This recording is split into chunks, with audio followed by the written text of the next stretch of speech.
ఇవ్వదని స్థానిక ప్రజాప్రతినిధుల డిమాండ్. మంత్రి రోజాకు ఆమె సొంత నియోజకవర్గం నగర్లోని అసమ్మతి సెగ తగులుతోంది. నగర్లో ఆమెకు వ్యతిరేకంగా వర్గపోరు తీవ్రమవుతోంది. పార్టీ కోసం పనిచేసిన వారిని మంత్రి రోజా పట్టించుకోవడం లేదని ఆమె అన్న ఆధిపత్యం మితిమూరిపోయిందంటూ స్థానిక నేతలు కొంతకాలంగా గుర్రుగా ఉన్నారు. చిత్తూరు జిల్లాలో చక్రం తిప్పుతున్న మంత్రి పెద్దిరెడ్డితోనూ ఆమె కొన్ని విభేదాలున్న విషయం తెలిసిందే.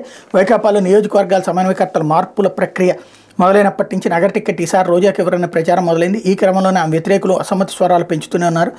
మంత్రి రోజా సోదరుడు పుత్తూరు వైకాపా ఇన్ఛార్జి కుమారస్వామి రెడ్డి పురపాలక చైర్మన్ పదవి ఇప్పిస్తానని 40 లక్షలు తీసుకున్నారు. పుత్తూరు 17వ వార్డు ఎస్సీ కౌన్సిలర్ భువనేశ్వర్ మంగళవారం సంచలన వ్యాఖ్యలు చేశారు. మధ్యాహ్నానికి నగర పరిధిలో జడ్పీటీసీ సభ్యులు మల్లీశ్వరి మురళీధర్ రెడ్డి చిత్తూరు జిల్లా పరిషత్ కార్యాలయం వద్ద మీడియాతో మాట్లాడుతూ రోజాపై విమర్శలు గుప్పించారు. రోజా వద్దు అంటూ నిందించారు.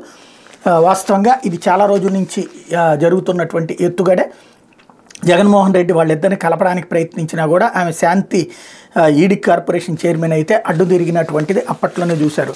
కాబట్టి ఇప్పుడు ఎలక్షన్లకు సంబంధించి రేపో ఎల్లుండో లిస్ట్ రిలీజ్ అవ్వబోతున్నటువంటి సందర్భంలో ఓ రకంగా బ్లాక్మెయిల్ చేయడానికి లేదంటే కనుక అధిష్టానం మీద ఒత్తిడి తేవడానికి ఈ ఎత్తుగడ వేసినట్టు కనబడుతోంది నిన్న. లేకపోతే నిధులు రాక అభివృద్ధి చేయలేకపో